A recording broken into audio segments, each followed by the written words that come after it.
Movie के start में हमें कंपनी के बारे में बताया जाता है जिसमें एआई टॉयज के बारे में बताया जा रहा है। ये टॉयज बहुत डिफरेंट थे। ये उन फैमिली के बच्चों के लिए थे जिन्हें अपने बच्चों को टाइम देने में प्रॉब्लम हो रही थी। तो ये टॉयज बच्चों के दोस्त बन जाते हैं। इसके बाद हम एक फैमिली को देखते हैं जो खराब मौसम में कहीं जा रही होती है। उन्हें सामने ठीक से नजर भी नहीं आ रहा था और अचानक से सामने से गाड़ी आ जाती है और उनका एक्सीडेंट हो जाता है। अगले सीन में हम उसी टॉयज कंपनी में जेमा को देखते हैं जो अपनी न्यू इन्वेंशन पर काम कर रही होती है। वो एक बच्चों की तरह नजर आने वाली रोबोट बना रही होती है जिसका नाम मैगन होता है। एक दिन जेमा का बॉस उस पर गुस्सा करता है क्योंकि इस इन्वेंशन में काफी इन्वेस्टमेंट हो रही थी, जबकि दूसरी कंपनी बहुत ही कम पैसों में ऐसे रोबोट बना रही थी। यहाँ जेमा अपने बॉस को मैगन का डेमो देने लगती है, मगर वो भी पूरी तरह तैयार नहीं थी तो वो ब्लास्ट हो जाती है और जेमा बॉस के सामने शर्मिंदा हो जाती है। इसके बाद बॉस उसे लिमिटेड टाइम में रेडी करने का कहकर वहाँ से चला जाता है।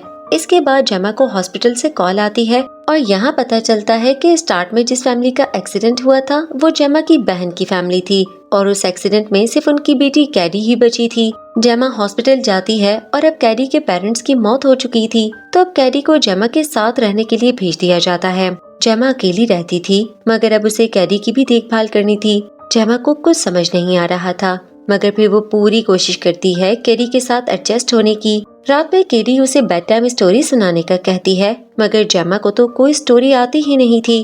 फिर भी वो किसी तरह उसे स्टोरी सुनाकर सुला देती है, मगर फिर जब वो अपने काम में बिजी होती है तब उसे कैडी के रोने की आवाज आती है, जिसे सुनकर जेमा को भी बहुत दुख होता है। उसे कुछ समझ नहीं आता कि वो कैडी का दुख किस तरह कम करे। अगले दिन वो अपनी दोस्त से इसी सिलसिले में बात करती है।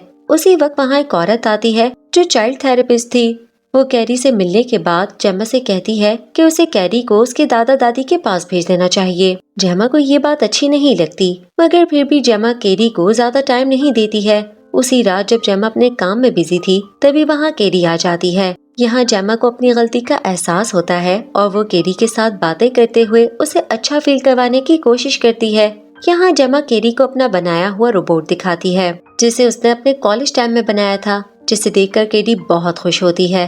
कैरी को रोबोट के साथ खुश देखकर जेमा को एक आइडिया आता है और वो फिर से मेगन पर काम शुरू कर देती है और काफी मेहनत के बाद वो मेगन को पूरा बना ही लेती है।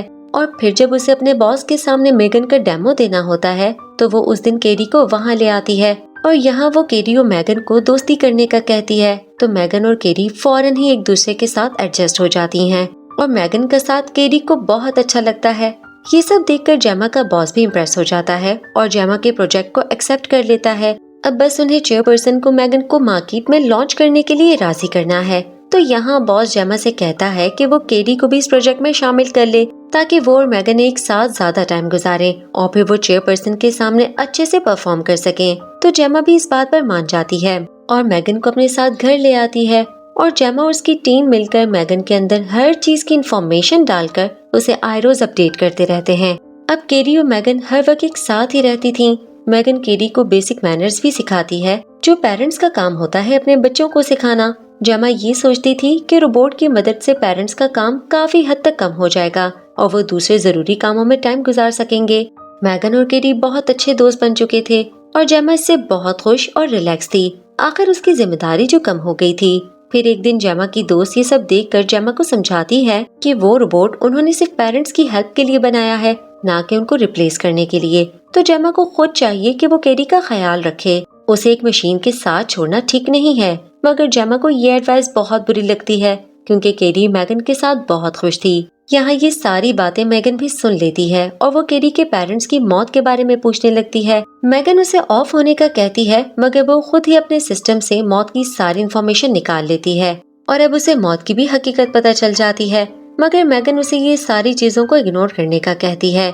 इसके बाद हम देखते हैं कि कैरी घर से बाहर खेल रही होती है और मेगन ने उस पर नजर रखी हुई होती है। तभी कैरी मेगन को उसका एरो ढूंढने का कहती है, तो मेगन स्कैन करती है तो वो उसे पड़ोस के घर में नजर आता है। मेगन जब उसे उठाने लगती है तभी पड़ोसी का डॉग उस पर हमला कर देता है। ये देखकर कैरी उसे बचाने जाती है, मगर वो डॉग कैरी को भी काट लेता है। शोर सुनकर जेमा भी वहाँ आ जाती है और उन दोनों को डॉग से बचाती है और पड़ोसी को बहुत बुरा भला बोलती है। फिर वो कैरी को दवाई लगाने के लिए अंदर ले जाती है यहाँ मैगन बहुत गुस्से से पड़ोसी और उसके डॉग को देखती है। इसके बाद रात में जब सब सो रहे होते हैं तो मैगन खुद ही ऑन हो जाती है और वो उस डॉग को उसके ऑनर की आवाज निकालकर अपनी तरफ बुलाती है और उस डॉग को मार डालती है। अगली सुबह वो औरत अपने डॉग को ढूंढ रही होती है और जेमा भी उसे देख लेती है। इसके बाद वो कैरी से बात कर रही होती है तो मैगन बार बार उसके बीच में बोल रही थी। ये बात जेमा को थोड़ी अजीब लगती है।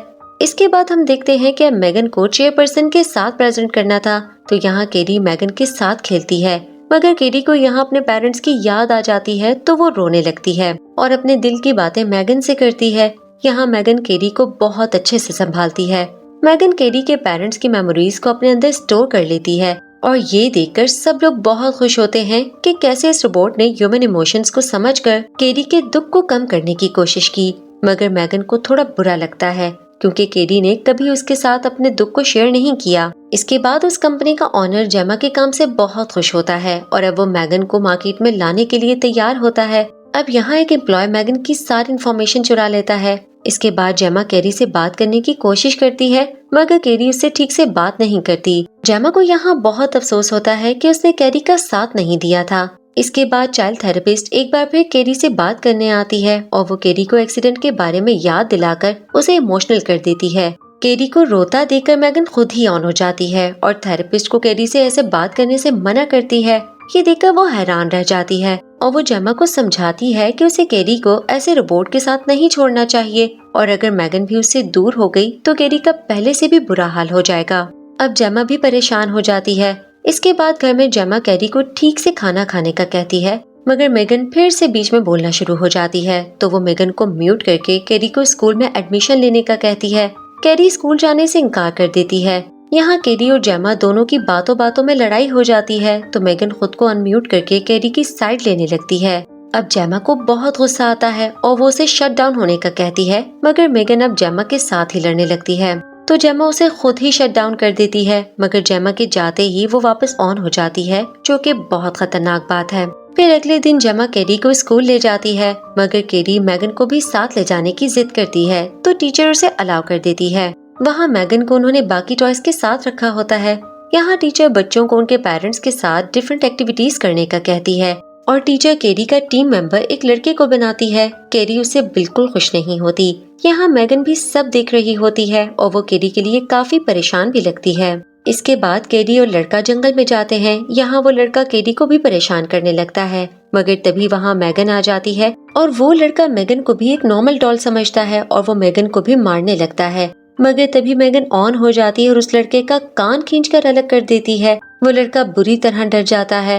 वो वहाँ से भागता है मगर मैगन यहाँ बिल्कुल जानवर की तरह भागकर उसका पीछा कर रही होती है और इसी वजह से उस लड़के का एक्सीडेंट हो जाता है और वो मर जाता है। पर किसी को पता नहीं चलता कि ये काम मैगन का था क्योंकि वो लड़का मैगन को बहुत दूर ले आया था। इसके बाद वो लोग घर आ जाते हैं मगर अब केरी को मैगन पर थोड़ा सा शक होने लगता है।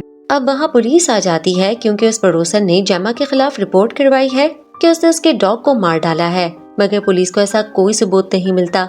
यहाँ मैगन भी उस पड़ोसन को गुस्से से देख रही होती है और उसी रात में केरी मैगन से उस लड़के के बारे में पूछती है तो मैगन उसे बताती है कि उसकी जिंदगी खत्म हो गई है। ये सुनकर केरी परेशान हो जाती है। फिर इसके बाद मैगन उस पड़ोसन को भी मार डालती है। अगले दिन पुलिस फिर से जेमा के घर आती है तो उसे उस औरत की मौत का पता चलता है। अब यहाँ जेमा को भी मैगन पर शक होता है तो वो मैगन की कैमरा रिकॉर्डिंग देखने लगती है मगर जब मैगन ने उन लोगों को मारा था उस वक्त की रिकॉर्डिंग थी ही नहीं और मैगन की काफी सारी फाइल्स ओपन नहीं होती हैं। जेमा परेशान हो जाती है। तभी वहाँ मैगन आ जाती है और वो जेमा से काफी अजीब बातें करने लगती है। जेमा यहाँ समझती है कि वो खुद से ही काम कर रही है तो जेमा किसी तरह मैगन को शट डाउन कर देती है मगर अब जेमा बहुत डर जाती है तो वो मैगन को वापस कंपनी ले जाती है मगर इस बात पर केरी बहुत गुस्से में आ जाती है और वो मैगन के लिए रोने लगती है। जेमा उसे समझाने की बहुत कोशिश करती है। इसके बाद जेमा सारी सिचुएशन अपनी टीम को भी बता देती है और वो लोग भी काफी हैरान होते हैं कि एक टॉय ऐसा कैसे कर सकता है। अब वो लोग मैगन को मार्केट में लॉन्च करने से रोकने की कोशिश करने लगते हैं मगर अब वहाँ मैगन की काफी प्रमोशन हो चुकी थी और सारे लोग मैगन को लेकर काफी एक्साइटेड होते हैं। जेमा को अपनी गलती का एहसास होता है कि उसने मैगन को बनाकर कितनी बड़ी गलती की थी। दूसरी तरफ केरी अपनी थेरेपिस्ट से लड़ रही होती है। तभी जेमा वहाँ आती है और उसे समझाने की कोशिश करने लगती है तो केरी जेमा को ही थप्पड़ मार देती है मगर यहाँ जेमा उस पर गुस्सा नहीं करती, बल्कि बिल्कुल पेरेंट्स की तरह उसे समझाती है और उसे इंसान और मशीन का डिफरेंस बताती है। कैरी उसकी बात समझ जाती है और यहाँ उनका रिलेशन भी ठीक हो जाता है। फिर वो कैरी को लेकर वापस घर आ जाती है। जेमा अपनी दोस्त को फोन करके मैगन को हमेशा के लिए बंद करने का कहती है, मगर यहाँ मैगन ही जेमा से उसकी दोस्त बनकर बात कर रही थी। मतलब मैगन की पावर हद से ज्यादा हो चुकी है। वो लोग मैगन के सिस्टम को चेक कर रहे होते हैं, तभी मैगन उन पर हमला कर देती है और वहाँ आग लगा देती है। यहाँ वो अपनी पावर से फायर अलार्म को भी ऑफ कर देती है। फिर वो बॉस के पास जाती है और उसके सामने अजीब सा डांस करने लगती है और फिर हथियार लेकर उसे मारने के लिए जाने लगती है और उसे मार डालती है। यहाँ वो एम्प्लॉय भी मैगन को देख लेता है जिसने मैगन की फाइल चुराई थी, तो वो उसे भी मार डालती है। फिर वो वहाँ से निकल जाती है और घर जाने लगती है, क्योंकि अब जेमा उसकी आखिरी दुश्मन थी और अब वो उसे भी मारने आ रही थी। तो इसी तरफ घर में जेमा कैरी को सुला देती है। तभी घर की लाइट्स ऑफ होती हैं। वो देखने जाती है तो उसे वहाँ मैगन नजर आती है। जेमा उसे ऑफ करने की कोशिश करती है, मगर मैगन जेमा पर हमला कर देती है। तभी कैरी उठ जाती है।